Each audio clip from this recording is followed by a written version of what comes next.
Okay. Welcome back to another edition of the Three Stooges Podcast, where we take our jobs seriously. We don't take each other seriously. Joe Davidson, longtime Sacramento Bee, Chris Jackson, wringing his hands of West Coast preps, Jordan Georgeson, just with the great beard and the great tackle guard physique. He's a rugby player from yesteryear. Rooted up there in Placer County, his home base, and covering everything statewide to local, topical, good stuff in Gold Country media. We like to talk about the good things that are going on in high school sports, sometimes guys who are in college and, things that might connect to here and storylines and all of that. We'll have stat marvels of the spring, guys who are just striking out 15 guys right and left.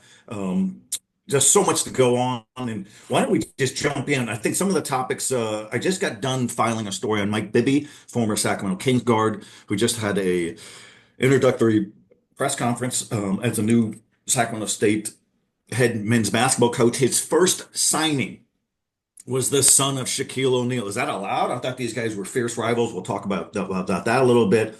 UC Davis had a pro day yesterday, merging the Sacramento State Hornets with the UC Davis Aggies. I'll share some insight there. It's interesting. Stopwatches, vertical leap, weightlifting, moving in open space and all that's fascinating. Could you imagine if we had one for reporters? I mean, wow, we'd be falling all over the. It's like a DUI checkpoint disaster is what it would be like. But so many different things going on. We ran our Sacramento Bee All Metro basketball teams last week. Chris Jackson is in the process of wheeling out the all area teams from the Bay Area and Fresno and Sacramento. And sometimes people appreciate it, and sometimes they'll complain. And we're going to have some fun with that without naming people, but the theme being already, appreciate what you got, that kind of thing. And we'll have so many more other topics on the fly here, but let's start on the All Metro stuff. So our basketball player of the year was Mark Lavnerov of Rockland, the Thunder of Placer County. He's committed to Sacramento State. He's already excited about playing for Mike Bibby. Chris Jackson, you're wheeling out all of yours. You have some more coming out today and tomorrow, I think. But sometimes people complain, and you got a testy little exchange or something from somebody in the Bay Area. I'm not being respected enough. I heard it too. But share with some of that. We laugh at this now, but it's like someday these guys will appreciate that you have been honored, and don't take that for granted and all that. But tell us, Chris, what'd you experience? Yeah, first team, second team, third team, Bay Area, Sacramento. I think if you're in that list, you're pretty much on the pantheon, right? There's really not much of a difference between the first and second team people, not much of a difference between first and third team. You're one of the best out there, and more than likely, you probably got opportunities to go to the next level, which most kids don't. And Northern California is near that upper echelon of high school athletics, too. So if you're in that list, it probably is a good thing. Now I know competitive desire, competitive fire kind of gets you amped up and stuff. I get that too, but none of it's a shot. None of it's personal. If this ever was personal, I know I'll never make it personal, but on that rare occasion I did, that's when I get out of the business because I don't have time to care about the personal stuff. There's so much other stuff going on in our lives. Like Joe can say for himself and everything he covers, all the 50 million beats he's got, Jordan, all the schools he covers too. So it's not personal. Someone was mad that they were on second team, but if you're second team, that means you're a darn good player. And all the guys ahead of you actually were averaging about 20 to 25 points a game for some really prestigious programs. So that it's not personal. It's not a shot. It's not saying that you weren't good enough or that you're not great. That just sometimes some kids just have incredible, incredible years that you just have to honor a little bit more when it comes to postseason recognition. Well, and this is hard. There are so many student athletes out there and so many good players, and we recognize the small schools, medium schools, large. And, Jordan, you do an annual Gold Country Media Athlete of the Year, and I'm sure you get heat. What about this kid? What about that kid? You can't name them all. I said this to people over, name a top 50 list in top 10 ranking. We're going to do a top 10 list. We can't put 50 guys in there. How do you handle it, Jordan? You kind of roll with it, I'm sure.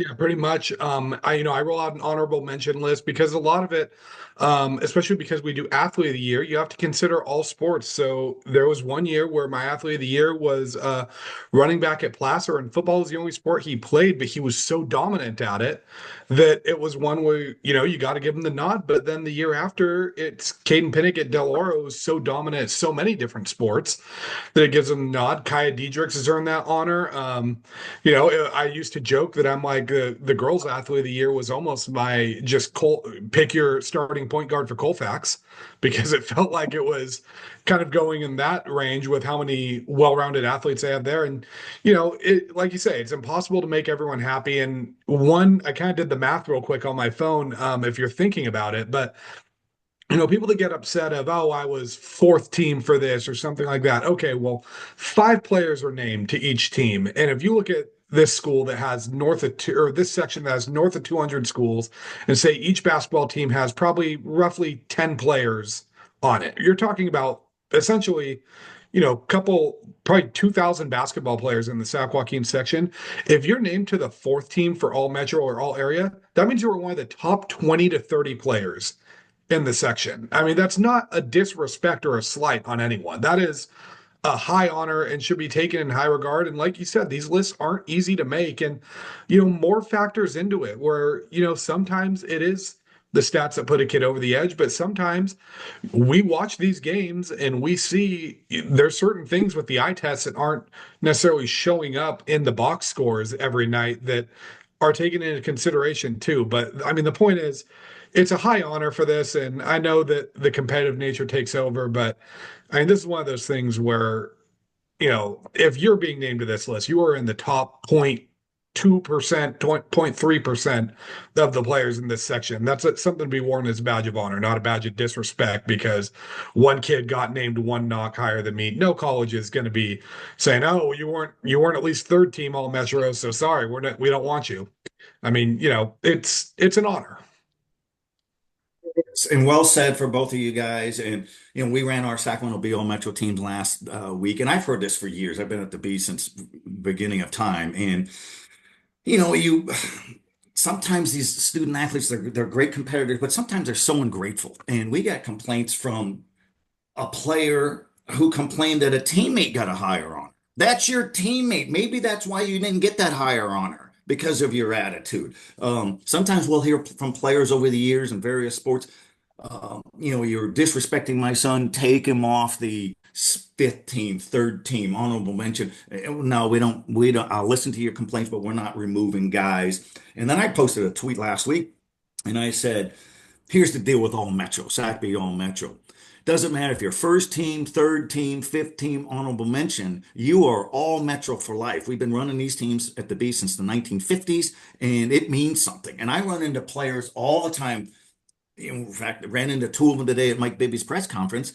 Um, Wes Archie from Woodland from 30 years ago, and Anthony Lambert from Sac High, Sacramento Dragons from 30 years ago. They wanted to come to this event, and they were telling me how cool it is that they were named All Metro way back when. And nobody cares if you're first team, second team. So the kind of perspective is lost. And I always like to think, for the parent or the student athlete who doesn't get it and they think they're being slept on or disrespected, go to a Shriners Hospital and take a look at those kids who would do anything to be able to run and jump and play like they do. And maybe your perspective will take a decided different turn. But onward, we're all fired. I'm going to get up and walk around a little bit here. So really impressive job by Mike Bibby today. Said all the right things. He said last week in the Zoom interview that he will bring in players. He will bring in the sons of NBA players, and that includes Shakir O'Neal, son of Shaquille O'Neal, an all-time NBA great. And Shakir O'Neal is a 6'8", 210-pound forward, transfer portal out of Florida A&M. There we go. And Mike Bibby said, we're going to teach these guys how to play basketball. Well, don't they already know how to play? No, practice habits, screening away, be efficient, strong, going to be in shape, strength and conditioning. And he said, we're going to win right away. We're going to take the Big Sky by storm.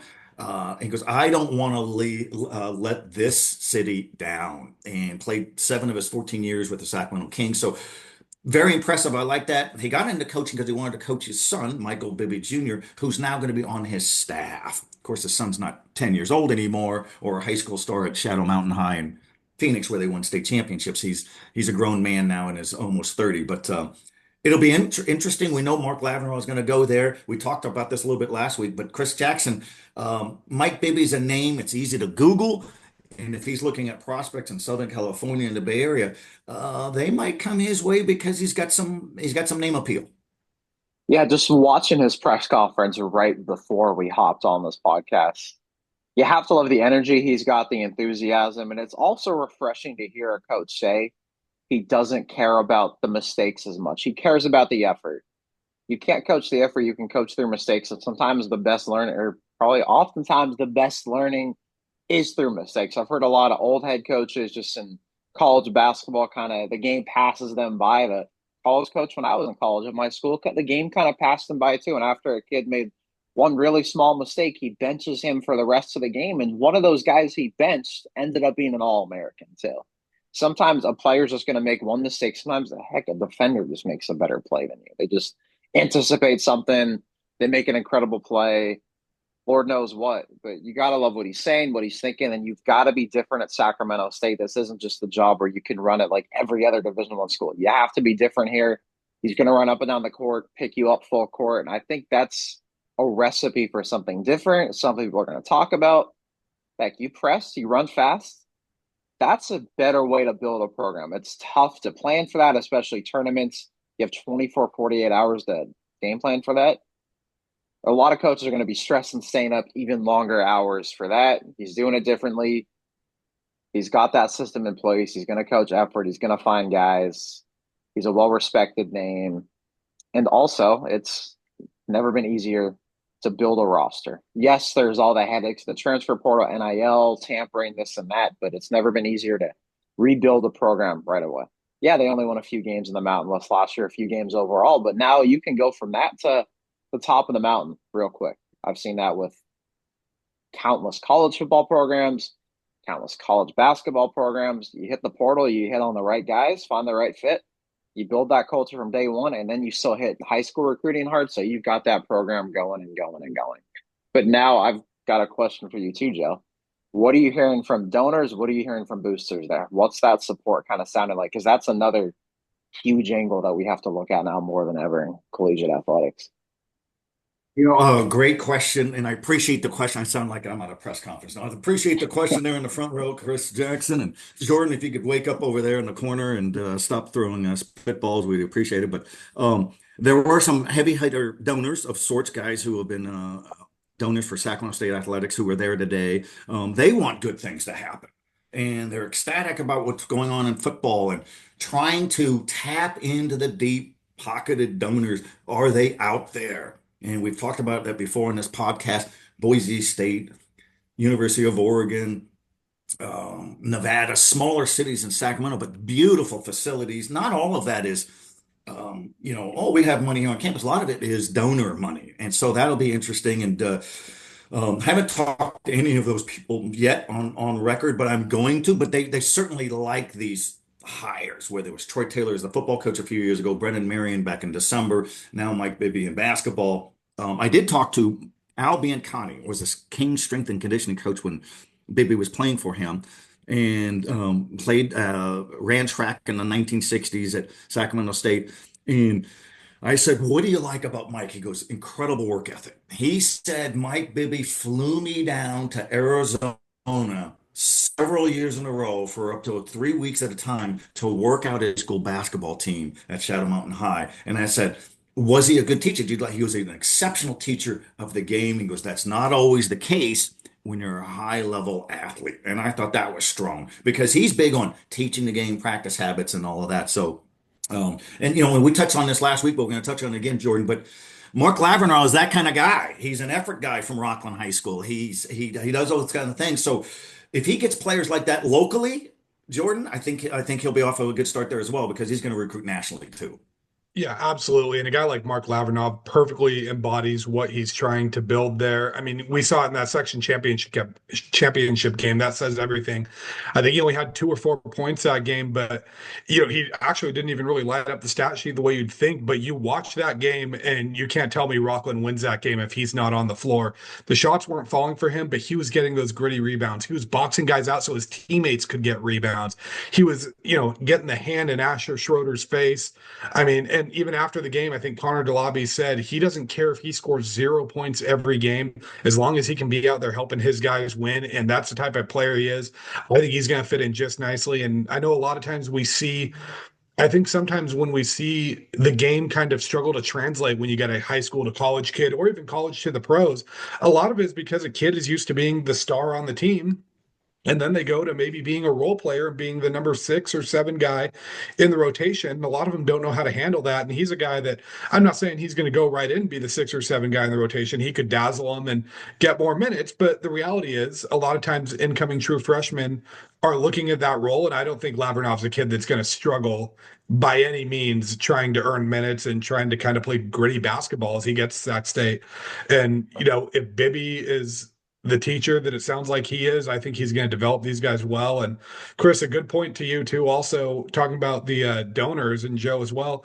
I think one thing people don't talk about a ton, but I mean, BYU just signed the number 1 recruit in the country. I think he got a $7 million NIL deal. That was probably brought on mostly by donors and boosters. So, I mean, it is a changing landscape of it, but I think if the donors are excited about this and Bibby is able to coach these guys up and bring in these local and national recruits, I think Sac State could become potentially a sleeping giant, or I guess a sleeping mid-major, we'll say. I mean, a lot of people talk about the SEC, the Big Ten having a lot of the major donors, but every university has some sort of big name people that graduated from there, big name donors. Now it's a matter of getting them involved, getting them excited, and showing them the proof, showing them the results, showing them the plan. Hey, give us this money. These are the types of players we can get. These are the types of sponsors, facilities, heck, deals that they can get. So there's a lot of donors they can tap into. I know that there's locals in Sacramento that own certain professional sports teams. I know that are very excited about Sacramento State too. I think Joe's written about it. I know TV's shown them as well, speaking about this as well. But Sacramento State has donors it can talk to. There's no reason why a school can't fundraise and make that money happen. I think, Jordan, you said it best. This is a sleeping giant. Sacramento State has all the makings, all the pieces. It's in the right area with great fan base, great support to really kind of take that next step in Division One. Someone needs to Oh, call that's Tom great Hanks. stuff. That's exactly right. And Sacramento State's going to be moving out of the Nest, which is this quaint little cram 1,000 seat venue that's been there since 1950 something. And Jimi Hendrix once jammed a guitar in there. So that's it's got some pretty cool history there. But they're going to be moving into the Well, which is right near the football stadium, 3,200 seats there potentially. And dawn of a new era. And all right, so back to these all Metro teams, and Chris Jackson's got all of his coming out today and tomorrow. Fresno to the Bear to Sacramento, and our Sacramento Bee ones ran last week. And we think about how hard it is to land in college. And Mark Lavender is one of the fortunate guys who got a scholarship. And you look at our Sacramento Bee large school player of the year. Is Asher Schrader of Jesuits, 6'5", point guard, led him in scoring, led him to a state championship, plays hard. Chris Jackson, you've talked about this before. The guy plays to the point of exhaustion, no real offers. Doesn't mean he can't play. It's that competitive. These aren't football-sized rosters. So where's he going to land? Could be a small college or somewhere. The junior colleges are also a great option. Our medium school player of the year is Daniel Powers of Christian Brothers. Tough, heady, good player. Where's he going to go? We're not sure. Let's see. Casarobli, Benny Ambrose of Casarobli led him to the section championship.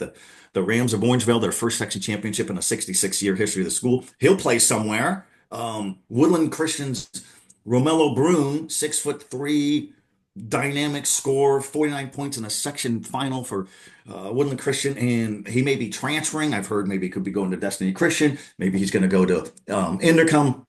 But there's a kid who's looking for more offers, and he's a good student. It is that hard. We haven't touched on the girls, so that's there's a lot of talent. And people will say, oh, Sac State and UC Davis should just recruit locally. Well, no.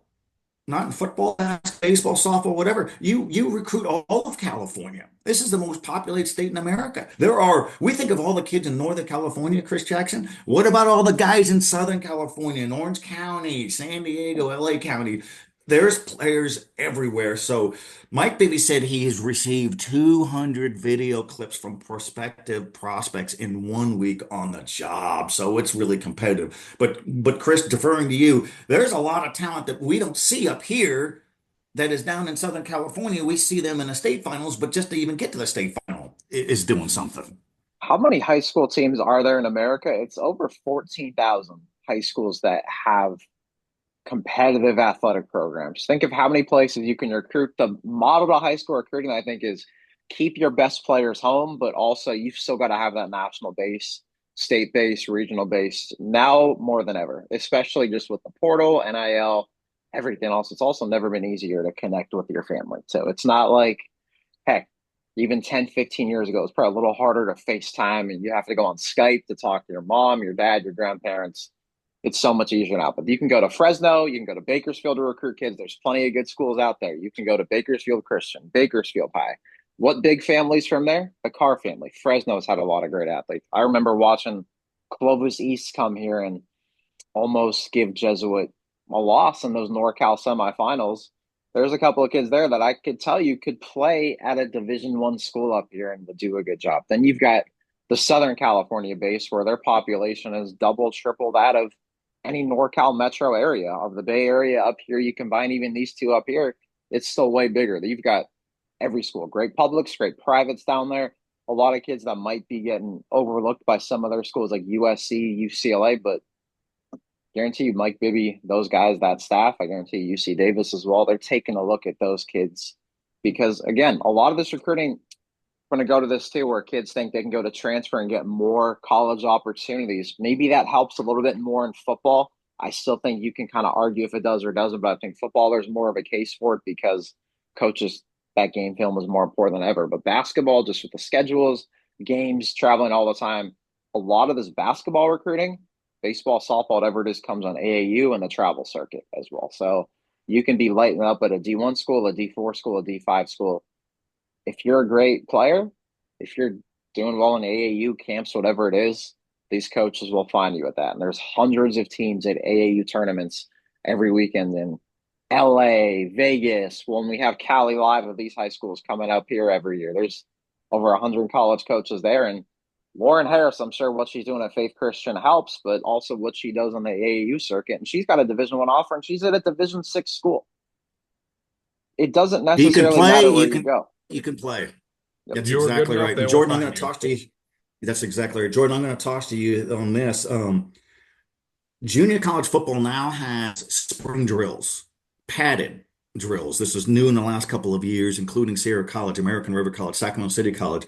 And I was, when Sierra College opened its basketball gym earlier this winter, I was talking to a couple of parents from Rockland football players, Mikey Cunningham, one of them, be all Metro kid, versatile offense, defense. He's going to engage in spring drills at Sierra College to see if he's at that level or above. He'd like to go play as a walk-on or a scholarship, late scholarship at a Division I, but this is a fantastic opportunity and worth a story on, hey, come on here and take a look. It's an audition, it's an evaluation. I applaud that. That's the way to go. Absolutely. And, I mean, Joe, you and I have said it for years. JUCO ball is fantastic, especially in this area. And I know that there's a stigma around it. And I'll admit, when I was in high school, when we heard someone was going to play at Sierra or AR, and they're like, oh, I'm playing college football, the 17-year-old kids are like, yeah, at Sierra, yeah, at AR.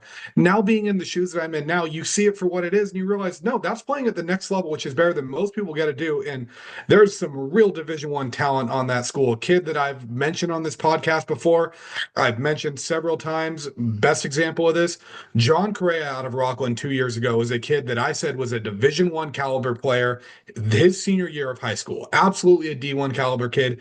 Didn't get a Division I offer for whatever reason. goes and plays 1 year at American River, ends up with an offer already. He's already enrolled at UNR and doing spring ball with the Wolfpack and is going to be a part of that team next season.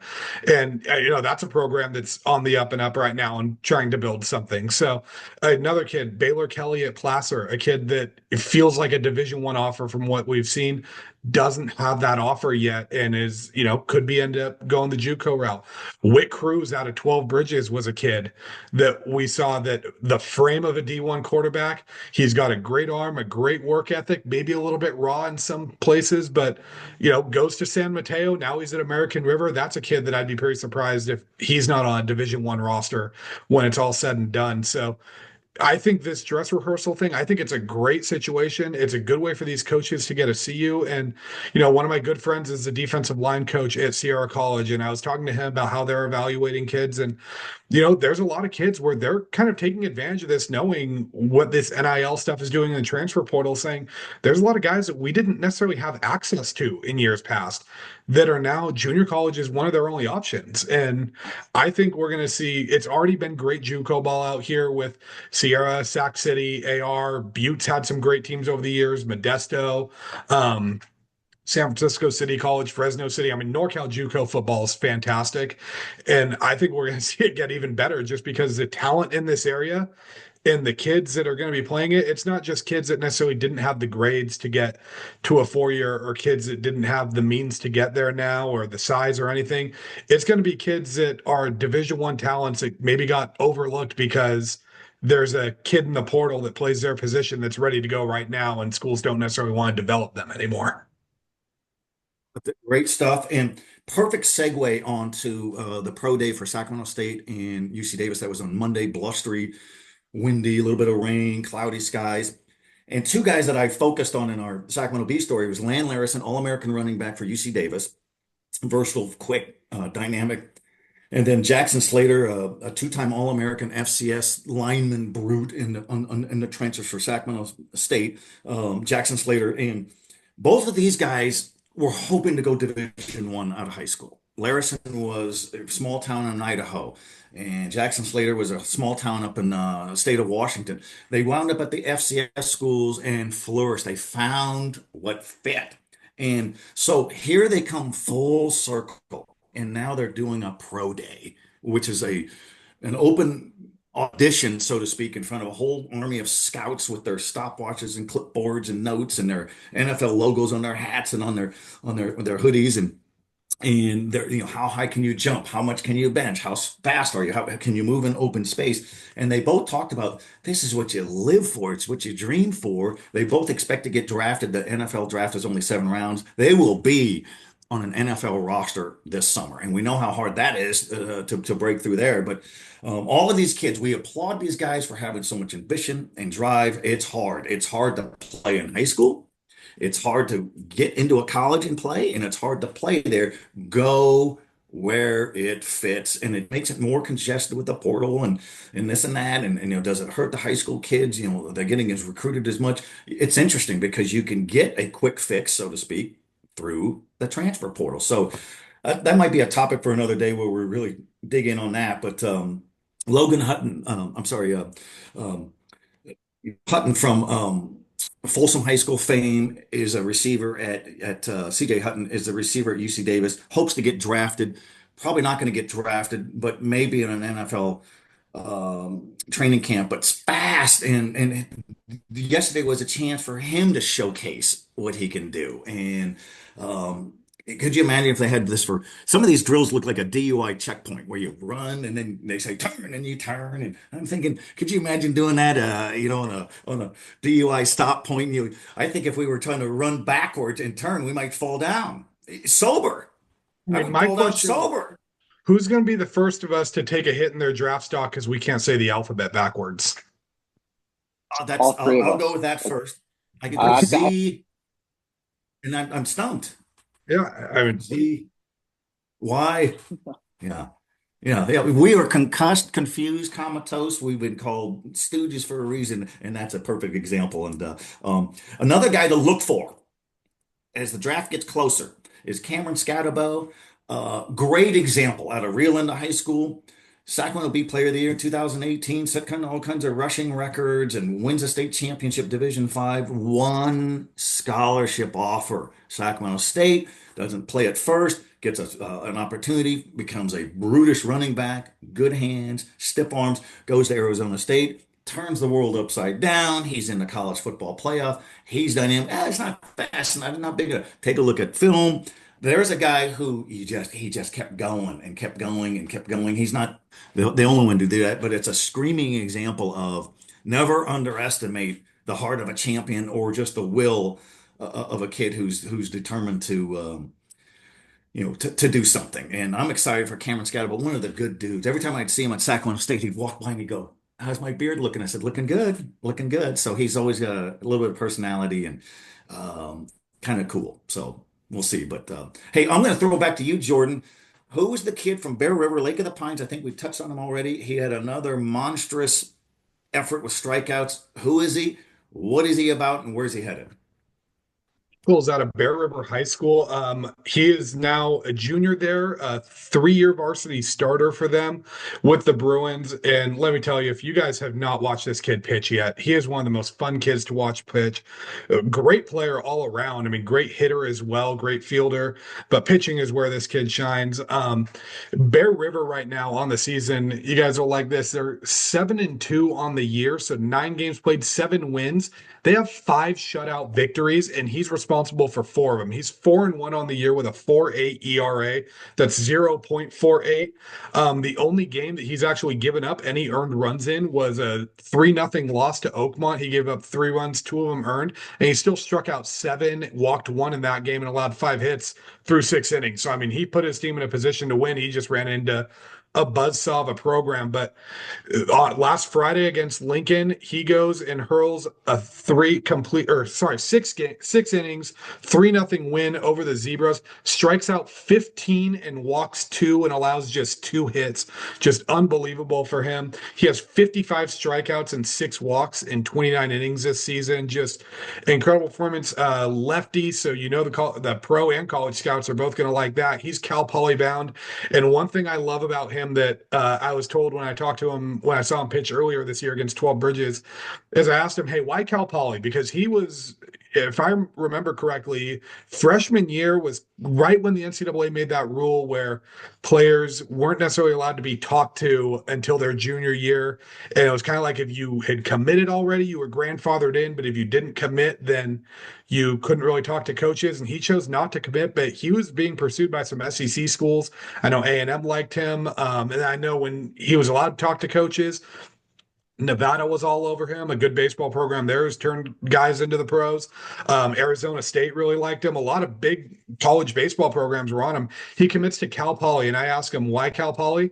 He says, because they were one of the only programs that sold me on how they were going to develop me and not on the facilities that were on campus. And I think that's a great answer right now. That says everything about the kid, that he cared about what the school was going to do to help further his baseball career, not just, oh, look, we have these fancy uniforms, these fancy locker rooms, this great stadium. That's cool, but what are you going to do to help me get better? And I mean, Cal Poly's a great program too. They've turned pro after pro out. And if you've never caught a game down in SLO, one of the best places to go watch a game. Joe, I know you trek down that way a lot. A lot of my family's in Avila Beach on vacation right now, and I'm missing it. And I try to hit a game every time I'm down there. But he's one of a couple great pitchers going to Cal Poly. Whitney's got Corden Petty and Brady Estes. So maybe we need to take a Three Stooges trip down to SLO next season and watch our local guys pitch at Cal Poly.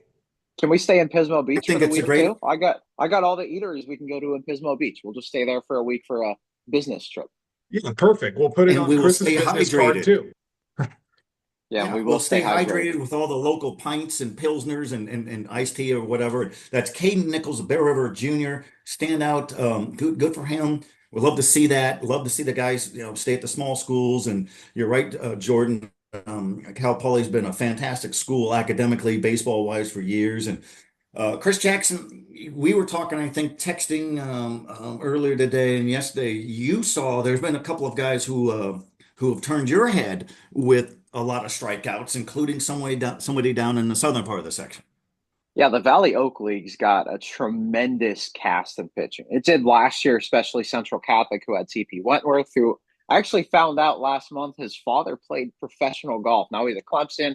He was a three-sport league MVP. There's Adrian Garcia there, who's now pitching at Fresno State, but there's still a lot of guys there. There's Max Medina, who's an Oregon commit at Patterson, but the one I saw yesterday, absolute pitcher's duel. 1-0. That one run came in the top of the first because of this stud pitcher from Oakdale, Landon Shute. It's a sacrifice fly. This game, he didn't give up the first hit, and he only hit until one out in the top of the sixth. It was a complete game, one hitter. It's a shutout. Manteca 1-0 against Manteca's own ace, Nate Slicker, who's a sophomore, who's another guy I'm sure is going to be committing to a college probably next summer with how good he is. But Landon Shute, he's got the tools. He's 6'2", 6'3", 6'4". He's a big kid, great character kid, as nice of a kid as you can meet, and he's got the talent to match it. He's got the pitching. His last two outings, last week, a no-hitter with 10 strikeouts. Yesterday to beat Manteca, a one-hitter with 10 strikeouts. This series, 4-1, a 1.14 ERA, 44 strikeouts. He's also got 18 RBIs at the plate. But he is another guy who has said he's seen some pro scouts at his games this year. A Georgia commit, going to go to the SEC in a couple of years, only a junior. But if this says everything, Georgia, LSU, and Texas A&M were all heavily recruiting him. When he picked Georgia, he got to actually go on the field before a game for their football game against Tennessee on his recruiting visit. Can't imagine what that experience is like, but this is a kid that's, if he doesn't go to Georgia, it's because he went pro and got drafted really high. I know I'll have a feature later this week on the kid and everything he's done, but that's one name, one player you've got to see. And Oakdale's got a whole pitching staff for them. So they've won 4 straight. A few of those have been shutouts. Jordan Haver, who's a Fresno State commit, had 16 strikeouts in a game last week. A sophomore, Peyton Wallace, 8 strikeouts and 5 2/3 shutout innings of 3-hit baseball. So Oakdale's got the pitching staff. They're in first place. And if you haven't gone out of the southern part of the section and haven't checked out a school like Oakdale with their football, their wrestling, softball, baseball, I think it's something you've got to do like tomorrow. Oh, this is great. And Jordan, back to you. You went to the A's home opener, the former Oakland A's, now the Sacramento A's, though the A's won't call them that. And the A's got clobbered, but it was a great night. And Tyler Soderstrom is from Turlock High School. He's on the A's, so what a thrill for him to be in Northern California and all that. But Jordan, you were there as a fan. You were not working, but you're going to go out there and get some games in where you could talk to locals who are coming through, and Logan Webb of Rockland fame and the San Francisco Giants at some point too. But let's shift gears there a little bit, Jordan. How was the vibe? How cool was it? Would you recommend it, even though the A's got clobbered? But what were your thoughts of it as a baseball fan? You know, a lot of the storylines are what the score was last night. And look, being at the game, that was a game where the A's had 3 rookie infielders starting, and some of those mistakes were shown with that. That happens with any baseball team. But in terms of the vibe there, I mean, it was, outside of it being an 18-3 game, it was pretty surreal. I mean, I think there was a moment just about every single fan kind of had a moment where they looked around, they're like, Major League Baseball is in Sacramento right now. I mean, this is unbelievable. And, you know, I know as a lifelong A's fan, it's been a weird transition for me. And I know, Chris, you're a big A's fan, or, you know, kind of fringe A's fan, not really sure what to do. I'm in the same boat. But just seeing the major leagues in Sacramento and knowing that we're going to be housing them for the next couple of years is a crazy feeling. The vibes around the stadium were fantastic. I know a lot of people tried to say that it was all Cubs fans. It was, for the most part, a sea of green and gold. You know, you saw Cubs fans there, but the Cubs are a popular team. They're always going to have a good fan base on the road. I was with a few Cubs fans. I was with my father-in-law, sister-in-law. My sister-in-law got a ball from Dansby Swanson. He tossed it up coming off the field off an inning. So she gets a ball from a historic game, first game in Sacramento. There were a few hiccups, definitely. I don't believe the River Cats have ever had a video board. They've had the scoreboard, but no necessarily, you know, video board with graphics and everything. There were a few mishaps with that early on in the game, and, you know, it was a little bit crowded, so the team store was a little packed, stuff like that. But I think some of that's just stuff where they're learning new technologies, and maybe a few things are going to be tweaked here or there as the first little bit of the season goes on, and, you know, they'll learn from it. But for the most part, I think everyone was pretty excited to have this opportunity. And I know the big topic everyone's talking about right now is the press conference setup. That's a interesting decision, definitely. I have to hope that's a temporary thing, but we'll see because I don't know how that's going to work in June. But outside of it, just the vibe of the stadium, the fans, this city seems excited to embrace them. And, maybe it is a long shot that this brings a team to Sacramento permanently, whether it's the A's or an expansion team. But at the end of the day, all the other cities that are vying for expansion don't have a chance to host an MLB team for 3 years to prove that they can have one. And Sacramento does. And I would be shocked if this city doesn't do everything they can to make the most of that. Well, that's really cool. I remember in the mid 80s, there was a push to try to get Sacramento on the Major League Baseball map, and busloads of Sacramento fans would go to A's games and chant, and we're here. And Kings majority owner then, Sacramento Kings owner then, was Greg Lukenbill, and he was pushing for that charge. And he said, we can do this. We should be an expansion team before Colorado or Miami. Those were on the board. They got those teams. And remember, at Old Arc Arena, there's still cement foundation for a baseball facility. It never got off the ground. It's so hard to do. These are here temporarily. 3 years, could be 4 years with an option. The end goal is to get to Las Vegas, certainly. But I remember covering the Sacramento River Cats' first game, 2000. It was just like last night's weather, and Sacramento was thrilled to have AAA baseball back after decades. That attendance for the River Cats has really taken a hit. I think the River Cats lose out here because it's tough to pick between which one you're going to see. So that'll be interesting. It's always been a baseball town. It's also been a softball town for high school. We see so many high school kids go on to college, big name colleges, more high school girls basketball players, volleyball players, softball get scholarships than our guys across the board. Just really reflective of the focus of the student athletes there. Chris Jackson, any softball stat marvels of note here to discuss? Del Oro as a team has 17 home runs in softball, 6 of those from Abby Davidson going to Utah Tech, another 3 from freshman Emma Johnson, and both of them homered, again, yesterday on Monday? We're recording this on Tuesday, so yeah, it was Monday, but that's a stat marvel of its own. Those two just keep trucking along, barreling home runs left and right, and it's the reason why Del Oro is 14-1 and ranked number 2 in our rankings. And Joe, I think yours, and just about anyone else who's ranking stuff in this area. But Del Oro is riding high. Their only loss was to Oak Ridge, and that was just because of a tough start to that game. If not for the first inning, maybe things go differently. But 14-1, 17 home runs, and just power left and right from a senior, from a freshman, and everyone in between. Gordon, any stat marvels in softball that you've seen and worthy of talking about? I want to give a shout out to, with Del Oro, kind of piggybacking off of Chris, Ava Messina. She's actually the daughter of a former Oakmont football coach, Messina, and she has kind of had a tough situation transferring into DO, didn't necessarily get a ton of playing time. She's really emerged as a strong pitcher for them this season, and kind of essentially their number 2, which in softball is huge. I know we've seen softball's a sport where an ace pitcher can guide you every single game along the way. We saw Peyton Pryor do that with I believe it was with Rockland last season to section title against Tracy. But her coming in and really kind of emerging as a second solid arm behind Michaela Finn, who's top 10 in the section in strikeouts. I mean, you got to give her a shout out with what she's done, and that makes Del Oro even that much more dangerous. And then Placer High School softball, 10-3 on the year. They won 3 games by run rule last week. They had 43 hits in 3 games last week. I mean, just unbelievable. That program went from a 34-game losing streak spanning over, I think, like 2.25 seasons. They're 10-3 now, 3rd in the league.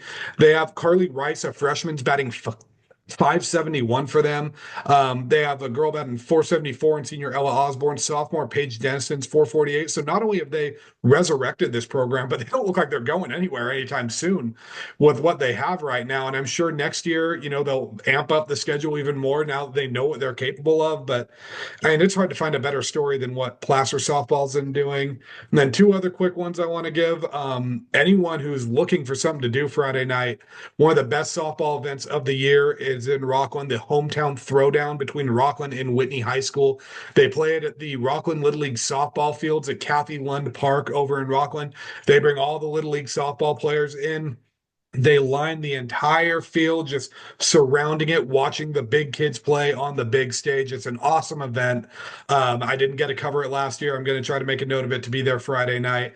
And then another one, a coach with local ties, Lonnie Alameda at Florida State, Oak Ridge alum. She's coaching the Seminoles this season, national championship winning coach there. Just announced that she is coaching with breast cancer and has been fighting that as this season has gone on. So thoughts and prayers out to her, and incredible that she is still coaching as she's going through this too. And you would have never guessed it unless she said something. I mean, just, thoughts and prayers to her and just her incredible strength that she's shown. I'm sure that's inspiring the players. We talk about, getting perspective. You think some of these players on a bad day or a rough day are sitting there like, man, I don't want to do batting practice today, or I don't want to do this. And then they see their coach out there coaching them while fighting breast cancer. And you don't think they might think, maybe things aren't so bad. Well said, and that's just a great legacy of softball. We touched on the all Metro Sacramento Bee all Metro basketball players. Chris Jackson's doing it for West Coast Preps for Fresno through San Francisco in the Sacramento region. Our player of the year in our all Metro package last week, Nina Kane of McClatchy, the Lions of the Sacramento City Unified School District, repeat winner. She's going to the Washington Huskies, 4.3 GPA, fantastic section champion. Our coach of the year was Jeff Oda, also of McClatchy. Our, let's see, large school player of the year was Sophia Minderman of Folsom. Christian Brothers Aaliyah Harmon is our medium school Sacramento Bee player of the year. Great player, great speed, great energy. I'm looking at her photo of her grimacing as he's charging up court with a tender knee. Colfax, Juliet James, we were just talking about this. Jordan is our small school player of the year. Last year it was Dietrichs. Of Colfax as well. Faith Christian, our smallest school player of the year, led the section in scoring 30 points a game. Terrific player, could hit 5 threes on you in a minute. Really cool to see. So check out that stuff if you want to see more about high school basketball. Chris Jackson got it all over the place, not just in Sacramento, but the whole section in the Bay Area and Fresno. And the last person who got multiple B Player of the Year honors before Nina Kane was Janiyah Harriel of Antelope of Sacramento. She was a 3-time B Player of the Year, full ride scholarship, 4.5 GPA to Stanford. This week, she entered the transfer portal. Why would you transfer out of Stanford? Because she's not playing much and she's a competitor. Yes, the Stanford degree looks great. She wants to get into law. She wants to be a lawyer, maybe even become a judge. So there's an example where, maybe it's okay to transfer. Driven kid, not everybody's going to be able to play. So we'll see where she goes. She'll land somewhere. She's got a lot of basketball left and a lot of energy. And, sometimes transfer's okay. We right, Chris Jackson, sometimes we look at it as a bad word or a dirty word, whether it's high school or college, but we're not in their high tops. So it's up to them, and sometimes it's needed. Hey, she stuck there for a few years, took her classes. There was a coaching change in the middle of her career too. Right, their head coach they hired this past year was on staff, but still, you're going to different head coach. It wasn't Tara Vanderveer, who was instrumental for decades, one of the just great coaches at any level of all time. You have a coaching change in there. There's a lot of other factors. It could be just maybe moves closer to somewhere else. Another school's got a different type of program. She's looking at more playing time. Coaches she knows well, teammates, who knows? There's a confluence of factors. We all move jobs. Everybody has at some point in their careers. Coaches move jobs. She's had a coaching change. And who knows? I mean, how long she's been there, she could have enough for some sort of degree too, just being a student athlete and everything that goes into it too. But I think going to Stanford for a few years looks pretty darn good on the resume and the LinkedIn. No, it really does. Guys, great show. A lot of energy, got a lot of insight. We'll do it again next week. We will see you guys out there and about. Let's stretch and hydrate before we do a media version of Pro Day. And the three cone move and the shuttle and 40-yard dash. And if I could get sub 5 in a 30-yard dash, I'd be pretty happy. Jordan would look the part of hitting a sled. Chris Jackson looks like he could probably do a 24-inch vertical, maybe, give or take. So, we're not athletes. We report on athletes. We're public nuisances, and we're the Three Stooges. Joe Davidson, Chris Jackson, Jordan Georgeson. Great to be with you. Great to cover this region. Hey, everybody, and also ourselves next week. Thanks, everybody.